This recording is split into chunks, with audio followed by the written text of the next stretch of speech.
बंधुगण, हिंदू धर्म रे तुलसी गछ को एक अत्यंत पवित्र गछ भाव विवेचना करा जाए। भगवान विष्णु एवं लक्ष्मी यही गछरे बास करती। भगवान विष्णु तुलसी पत्र बिना कौनसी नैवेद्य ग्रहण करती नहीं।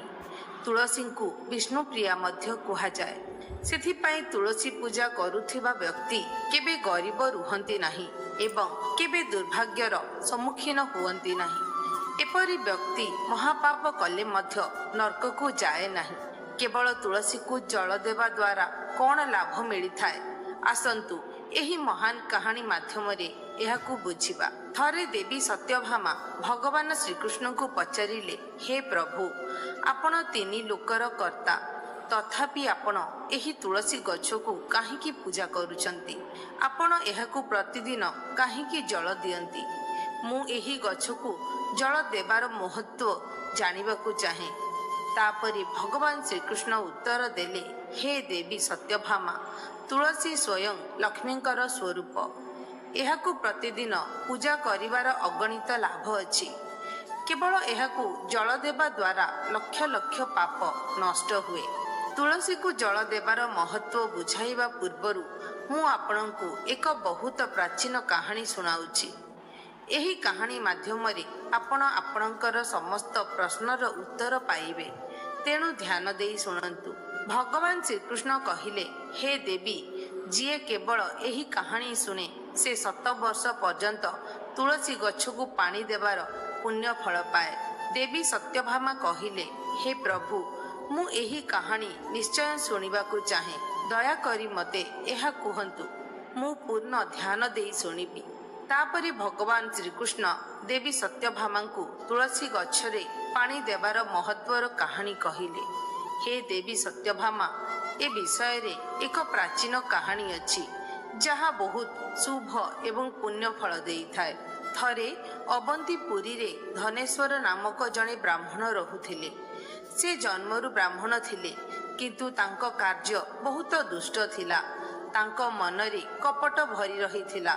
से कंबल और चमड़ा विक्रय करी धन रोजगार करुथिले एवं प्रायतः मिथ्या कहुथिले। तांको मन सर्वदा मंद कार्य लिप्त थिला। से चोरी, वेश्यागमन और जुआरे आसक्त थिले। से केबे पुण्य काम करि नथिले, शास्त्र अध्ययन करि नथिले, नाही कोनोसी धार्मिक काम करिथिले। तांको मन सर्वदा अन्य मानक धन उपरे लोभ करुथिला। से दिन रे धन रोजगार करुथिले एवं राति रे बेश्या मानक सहित समय काटुथिले। एभଳି भावरे पापी धनेश्वर तांको समस्त जीवन पापरे काटी देले। से केवल भगवान विष्णुଙ୍କ नाम उच्चारण करि नथिले ओ कौनसी देवदेवी को मध्य पूजा करू नथिले।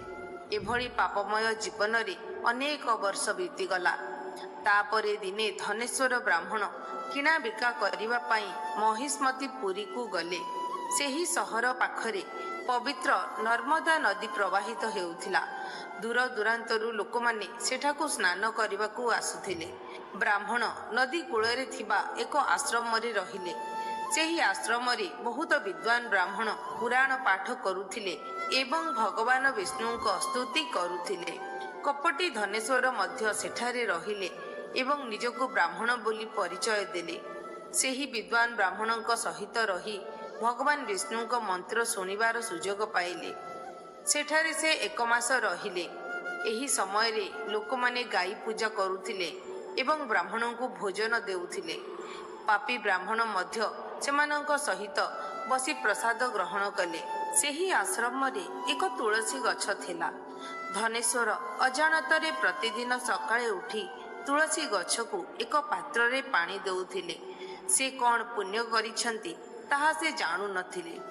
गोटिए दिन से आश्रम रे सोईथिबा बेले एक साप आसी तांकु कामुड़ी देला। पापी ब्राह्मण निद्रा रे मृत्युवरण कले। सकाळे अन्य ब्राह्मण माने तांकु अचेत देखि तांको मुहरे तुलसी पत्र एवं तुलसी जल देले। तापरे समस्ते बुझी पारिले जे से मृत्युवरण करिछंती। पापी ब्राह्मणक मृत्यु परे जमराजଙ୍କ दूत माने सेठाकु आसी तांकु धरी जमलोक को नहीं जिबाकु लागिले। बाटरे ब्राह्मण विलाप करी कहिले, हे जमदूत माने, ତୁମେ ମୋତେ କେଉଁଠାକୁ ନେଇ ଯାଉଛ? ମୋର ମୃତ୍ୟୁ କାହିଁକି ହେଲା? ଯମଦୂତମାନେ କହିଲେ, ହେ ଦୁଷ୍ଟ ବ୍ରାହ୍ମଣ, ତୁମେ ଜନ୍ମରୁ ମୃତ୍ୟୁ ପର୍ଯ୍ୟନ୍ତ ଅନେକ ପାପ କରିଛ। ତୁମର ପାପର କାରଣରୁ କଳା ସାପ ତୁମକୁ କାମୁଡ଼ି ଦେଇଥିଲା ଏବଂ ତୁମେ ମରିଗଲ। ଏବେ ଆମେ ତୁମକୁ ଯମଲୋକକୁ ନେଇ ଯାଉଛୁ। ସେଠାରେ ଯମରାଜ ତୁମର ପାପର ବିଚାର କରିବେ ଏବଂ ନିଶ୍ଚୟ ତୁମକୁ ନର୍କରେ ଦଣ୍ଡ ଦେବେ। ଏହା ଶୁଣି ବ୍ରାହ୍ମଣ ଜୋରରେ ବିଳାପ କରି କ୍ଷମା ଭିକ୍ଷା କରିବାକୁ ଲାଗିଲା।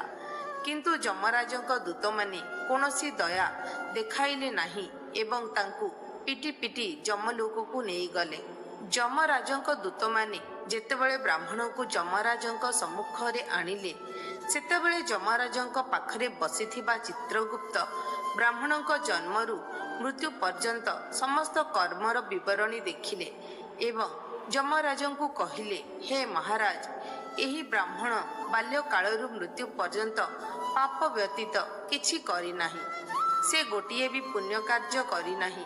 ସେ ପାପର ସ୍ୱରୂପ। ତାକୁ ଏକ କଳ୍ପ ପର୍ଯ୍ୟନ୍ତ ନର୍କରେ ପକାଇ ଦିଆଯିବା ଉଚିତ। ତାପରେ ଯମରାଜ କହିଲେ, ହେ ଦୂତମାନେ, ଏହି ଦୁଷ୍ଟ ବ୍ରାହ୍ମଣଙ୍କୁ ନେଇଯାଅ। ଯିଏ ସାରା ଜୀବନ ପାପ କରିଛି ତାକୁ କୁମ୍ଭପକ ନାମକ ନର୍କରେ ପକାଇ ଦିଅ। ଯମରାଜଙ୍କ ଆଦେଶ ପାଳନ କରି ଯମଦୂତମାନେ ହସି ହସି ସେହି ପାପୀ ବ୍ରାହ୍ମଣକୁ ନେଇଗଲେ ଏବଂ ଗଦାରେ ପିଟିବାକୁ ଲାଗିଲେ। ବ୍ରାହ୍ମଣଙ୍କର ମୁଣ୍ଡ ଫାଟିଗଲା ଏବଂ ସେମାନେ ତାଙ୍କୁ କୁମ୍ଭପାକ ନାମକ ଭୟଙ୍କର ନର୍କକୁ ନେଇଗଲେ। ସେହି ଭୟଙ୍କର ନର୍କରେ ଫୁଟୁଥିବା ତେଲର ବଡ଼ ବଡ଼ ପାତ୍ର ଥିଲା, ଯାହାର ତଳେ ଭୟଙ୍କର ଅଗ୍ନି ଜଳୁଥିଲା। ଯମରାଜଙ୍କ ଦୂତମାନେ ବ୍ରାହ୍ମଣକୁ ଧରି ସେହି ଫୁଟୁଥିବା ତେଲରେ ପକାଇ ଦେଲେ। କିନ୍ତୁ ଆଶ୍ଚର୍ଯ୍ୟ, ବ୍ରାହ୍ମଣ ପାତ୍ରରେ ପଡ଼ିବା ମାତ୍ରେ ସେହି ତେଲ ତୁରନ୍ତ ଥଣ୍ଡା ହୋଇଗଲା। ଏହି ଅଦ୍ଭୁତ ଘଟଣା ଦେଖି ଯମଦୂତମାନେ ଆଶ୍ଚର୍ଯ୍ୟ ହୋଇଗଲେ। ଏହା ପୂର୍ବରୁ କେବେ ଏପରି ଘଟିନଥିଲା।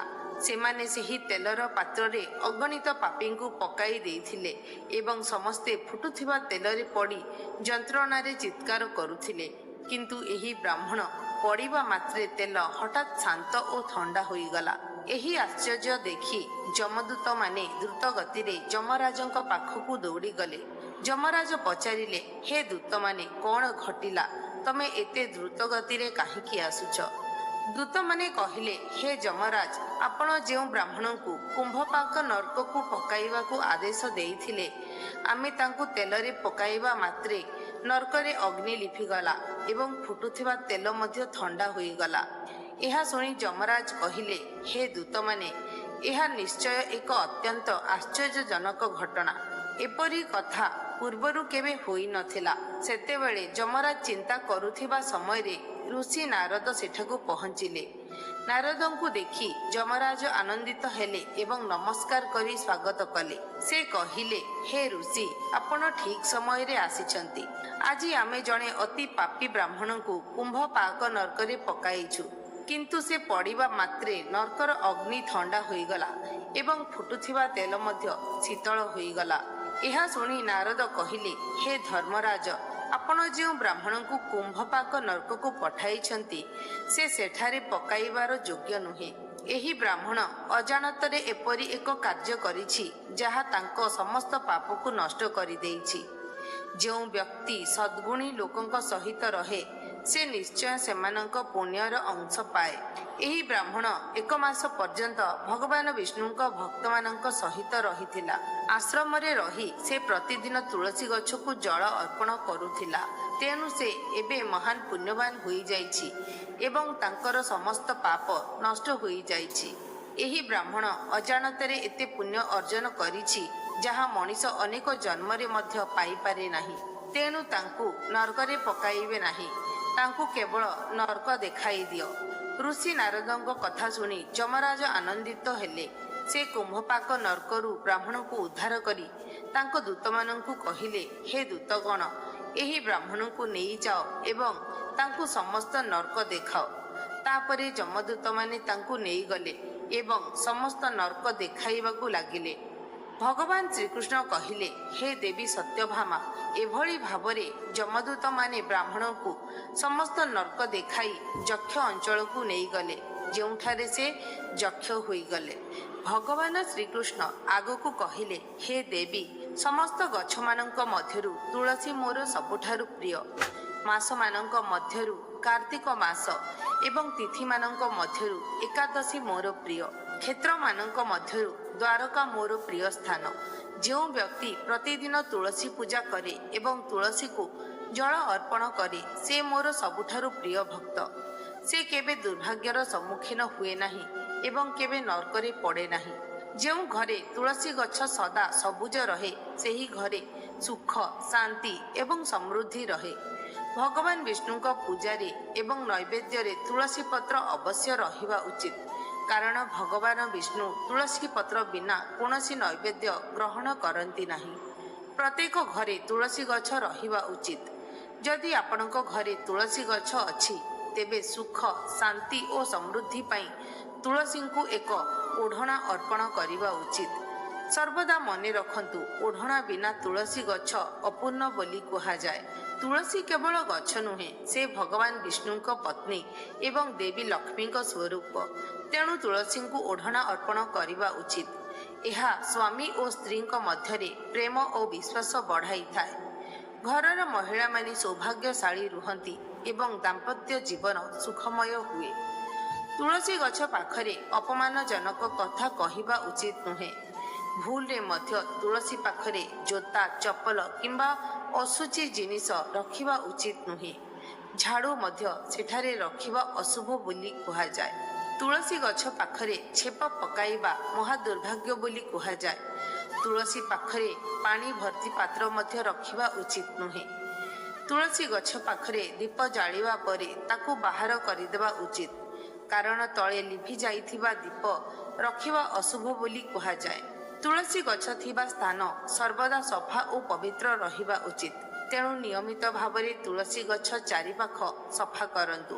ତୁଳସୀ ଗଛ ପାଖରେ ଶିବଲିଙ୍ଗ କିମ୍ବା ଗଣେଶଙ୍କ ମୂର୍ତ୍ତି ରଖିବା ଉଚିତ ନୁହେଁ। ତୁଳସୀ ଗଛର ପାତ୍ରରେ ଅନ୍ୟ କୌଣସି ଗଛ ଲଗାଇବା ମଧ୍ୟ ଅଶୁଭ ବୋଲି କୁହାଯାଏ। ତୁଳସୀ ଗଛ ପାଖରେ ପୋଷାକ ଶୁଖାଇବା ଉଚିତ ନୁହେଁ, କାରଣ ପୋଷାକର ମଇଳା ପାଣି ତୁଳସୀ ଉପରେ ପଡ଼ିପାରେ ଏବଂ ଏହା ଅଶୁଭ ବୋଲି କୁହାଯାଏ। ମନେ ରଖନ୍ତୁ, ତୁଳସୀ ଗଛକୁ କେବେ ବି ନଖରେ ଭାଙ୍ଗିବା ଉଚିତ ନୁହେଁ, କାରଣ ଏହା ତୁଳସୀ ଗଛର ଅପମାନ ବୋଲି କୁହାଯାଏ। ଯଦି ତୁଳସୀ ପତ୍ର ଶୁଖି ଯାଇଥାଏ, ସେଗୁଡ଼ିକୁ ଅଳିଆ ଆବର୍ଜନାରେ ଫିଙ୍ଗିବା ଉଚିତ ନୁହେଁ। ସେହି ପତ୍ରଗୁଡ଼ିକୁ ତୁଳସୀ ଗଛ ଲଗାଯାଇଥିବା ମାଟିରେ ପୋତିଦେବା ଉଚିତ। ରବିବାର ଦିନ ତୁଳସୀ ପତ୍ର ଛିଣ୍ଡାଇବା ଉଚିତ ନୁହେଁ ଏବଂ ଏହି ଦିନ ତୁଳସୀ ଗଛକୁ ପାଣି ମଧ୍ୟ ଦେବା ଉଚିତ ନୁହେଁ। ଅନ୍ୟ ଦିନମାନଙ୍କରେ ସକାଳେ ତୁଳସୀ ଗଛକୁ ପୂଜା କରି ପାଣି ଦିଅନ୍ତୁ ଏବଂ ସନ୍ଧ୍ୟାରେ ଦୀପ ଜଳାନ୍ତୁ। ମହିଳାମାନେ ପ୍ରାୟତଃ ଗାଧୋଇବା ପରେ କେଶ ଖୋଲି ତୁଳସୀ ଗଛକୁ ପାଣି ଦେଇଥାନ୍ତି, କିନ୍ତୁ ଏହା ଭୁଲ। ମହିଳାମାନେ ସର୍ବଦା କେଶ ବାନ୍ଧି ତୁଳସୀ ଗଛକୁ ଜଳ ଅର୍ପଣ କରିବା ଉଚିତ ଏବଂ ପାଣି ଦେବା ପୂର୍ବରୁ କପାଳରେ ସିନ୍ଦୁର ଲଗାଇବା ଶୁଭ ବୋଲି କୁହାଯାଏ। ଏହା ତୁଳସୀ ମାତାଙ୍କ ଆଶୀର୍ବାଦ ଆଣିଥାଏ। ଘରେ ତୁଳସୀ ଗଛ ଲଗାଇବା ସମୟରେ ମଇଳା ମାଟି ବ୍ୟବହାର କରିବା ଉଚିତ ନୁହେଁ। ଶ୍ମଶାନ ଭୂମି କିମ୍ବା ଅଶୁଚି ସ୍ଥାନର ମାଟି ତୁଳସୀ ପାଇଁ ବ୍ୟବହାର କରିବା ଅଶୁଭ ବୋଲି କୁହାଯାଏ। ଏହା ଦେବୀ ତୁଳସୀଙ୍କୁ କ୍ରୋଧିତ କରେ ଏବଂ ଗଛ ଶୁଖିଯାଇପାରେ। ତୁଳସୀ ଗଛକୁ କେବେ ବି ମଇଳା ସ୍ଥାନରେ, ଯେପରିକି ଡ୍ରେନ୍ କିମ୍ବା ଶୌଚାଳୟ ପାଖରେ ଲଗାଇବା ଉଚିତ ନୁହେଁ, ନଚେତ୍ ମଇଳା ପାଣି ତୁଳସୀ ଉପରେ ପଡ଼ିପାରେ, ଯାହା ବହୁତ ଅଶୁଭ ବୋଲି କୁହାଯାଏ। ଘରେ ତୁଳସୀ ଗଛ କେବେ ବି ଶୁଖିଯିବା ଉଚିତ ନୁହେଁ। ଶାସ୍ତ୍ରରେ କୁହାଯାଇଛି ଯେ ତୁଳସୀ ଗଛ ଶୁଖିଯିବା ଅକାଳ ମୃତ୍ୟୁର ସଂକେତ ଦେଇଥାଏ। ଯଦି ତୁଳସୀ ଗଛ ଶୁଖିଯାଏ, ତେବେ ଘରର ସୁଖ ଓ ସମୃଦ୍ଧି କମିଯାଏ, କାରଣ ଦେବୀ ଲକ୍ଷ୍ମୀ ଶୁଖିଯାଇଥିବା ତୁଳସୀରେ ବାସ କରନ୍ତି ନାହିଁ। ଶାସ୍ତ୍ର ଅନୁସାରେ ମହିଳାମାନେ ଋତୁସ୍ରାବ ସମୟରେ ତୁଳସୀ ଗଛକୁ ପାଣି ଦେବା କିମ୍ବା ସ୍ପର୍ଶ କରିବା ଉଚିତ ନୁହେଁ। ତୁଳସୀକୁ ସ୍ନାନ କରିନଥିବା ବେଳେ ପାଣି ଦେବା ଉଚିତ ନୁହେଁ ଏବଂ ଚପଲ ପିନ୍ଧି ମଧ୍ୟ ପାଣି ଦେବା ଅଶୁଭ। ତୁଳସୀକୁ ପାଣି ଦେବା ସମୟରେ ଧ୍ୟାନ ରଖନ୍ତୁ ଯେ ପାଣି ପାଦରେ ନ ପଡ଼ୁ, କାରଣ ଏହାକୁ ତୁଳସୀର ଅପମାନ ବୋଲି ବିବେଚନା କରାଯାଏ। ଭଗବାନ ଶ୍ରୀକୃଷ୍ଣ କହିଛନ୍ତି ଯେ ପ୍ରତିଦିନ ତୁଳସୀ ଦର୍ଶନ କରିବା ମଣିଷକୁ ସ୍ୱର୍ଗର ପଥ ଦେଖାଏ ଏବଂ ତୁଳସୀ ପତ୍ର ସେବନ କରିବା ସମସ୍ତ ପାପକୁ ଧୋଇଦିଏ। ତୁଳସୀ ଗଛକୁ ସର୍ବଦା ଘର ସାମ୍ନାରେ ଲଗାଇବା ଉଚିତ। ଏହା ପୂର୍ବ କିମ୍ବା ଉତ୍ତର ଦିଗରେ ଲଗାଇଲେ ସବୁଠାରୁ ଶୁଭ ବୋଲି କୁହାଯାଏ। ତୁଳସୀ ପାଖରେ କଣ୍ଟା ଥିବା ଗଛ ରଖିବା ଅତ୍ୟନ୍ତ ଅଶୁଭ ବୋଲି କୁହାଯାଏ, କାରଣ ସେମାନେ ନକାରାତ୍ମକ ଶକ୍ତି ପ୍ରସାରଣ କରନ୍ତି। ଶାସ୍ତ୍ରରେ କୁହାଯାଇଛି ଯେ କଣ୍ଟା ଉତ୍ପାଦନ କରୁଥିବା ଗଛକୁ କେବେ ବି ତୁଳସୀ ପାଖରେ ରଖିବା ଉଚିତ ନୁହେଁ, କିନ୍ତୁ ତୁଳସୀ ପାଖରେ କଦଳୀ ଗଛ ଲଗାଇଲେ ବହୁତ ଶୁଭ ଫଳ ମିଳେ। ଭଗବାନ ବିଷ୍ଣୁ କଦଳୀ ଗଛରେ ବାସ କରନ୍ତି ବୋଲି କୁହାଯାଏ। ତୁଳସୀ ପାଖରେ କଦଳୀ ଗଛ ଥିଲେ ଘରେ ସୁଖ, ଶାନ୍ତି ଓ ସମୃଦ୍ଧି ବୃଦ୍ଧି ପାଏ। ତୁଳସୀ ଗଛ ପାଖରେ ଶାଳିଗ୍ରାମ ରଖିବା ମଧ୍ୟ ଅତ୍ୟନ୍ତ ଶୁଭ ବୋଲି କୁହାଯାଏ। ତୁଳସୀ ପାତ୍ରରେ ଶାଳିଗ୍ରାମ ରଖିଲେ ତୁଳସୀ ଗଛର ଶୁଭ ପ୍ରଭାବ ଅଧିକ ବଢ଼ିଥାଏ। ଶାଳିଗ୍ରାମକୁ ଭଗବାନ ବିଷ୍ଣୁଙ୍କ ନିରାକାର ରୂପ ବୋଲି କୁହାଯାଏ। ଏହା ଏକ କଳା ପଥର, ଯାହାକୁ ଅତ୍ୟନ୍ତ ପବିତ୍ର ଏବଂ ମୂଲ୍ୟବାନ ବୋଲି କୁହାଯାଏ। ଏହାକୁ ତୁଳସୀ ପାତ୍ରରେ ରଖିଲେ ଘରୁ ସମସ୍ତ ନକାରାତ୍ମକ ଶକ୍ତି ଦୂର ହୋଇଯାଏ। ଘରେ କେବଳ ଗୋଟିଏ ଶାଳିଗ୍ରାମ ପୂଜା କରିବା ଉଚିତ। ପୁରାଣରେ କୁହାଯାଇଛି ଯେ ଶାଳିଗ୍ରାମ ପୂଜା କରିବା ଭଗବାନ ବିଷ୍ଣୁଙ୍କ ମୂର୍ତ୍ତି ପୂଜା ଠାରୁ ମଧ୍ୟ ଶ୍ରେଷ୍ଠ। ଶାଳିଗ୍ରାମ ଉପରେ ଚନ୍ଦନ ଲେପ ଲଗାଇ ତା ଉପରେ ଏକ ତୁଳସୀ ପତ୍ର ରଖିବା ଉଚିତ। ପ୍ରତିଦିନ ପଞ୍ଚାମୃତ ସହିତ ଶାଳିଗ୍ରାମକୁ ସ୍ନାନ କରାଇଲେ ପୂର୍ବ ଜନ୍ମର ସମସ୍ତ ପାପ ନଷ୍ଟ ହୋଇଯାଏ। ଶାଳିଗ୍ରାମ ସକାରାତ୍ମକତା ଏବଂ ପବିତ୍ରତାର ପ୍ରତୀକ। ବନ୍ଧୁଗଣ, ଭଗବାନ ଶ୍ରୀକୃଷ୍ଣ ଦେବୀ ସତ୍ୟଭାମାଙ୍କୁ ତୁଳସୀ ଗଛକୁ ଜଳ ଦେବାର ଗୁରୁତ୍ୱ ଏବଂ ଘରେ ତୁଳସୀ ଲଗାଇବାର ନିୟମ ଏହିପରି ବୁଝାଇଥିଲେ। ଦୟାକରି ଆପଣମାନେ କମେଣ୍ଟରେ ଲେଖି ଜଣାନ୍ତୁ ଯେ ଆପଣଙ୍କୁ ଏହି କାହାଣୀଟି କିପରି ଲାଗିଲା।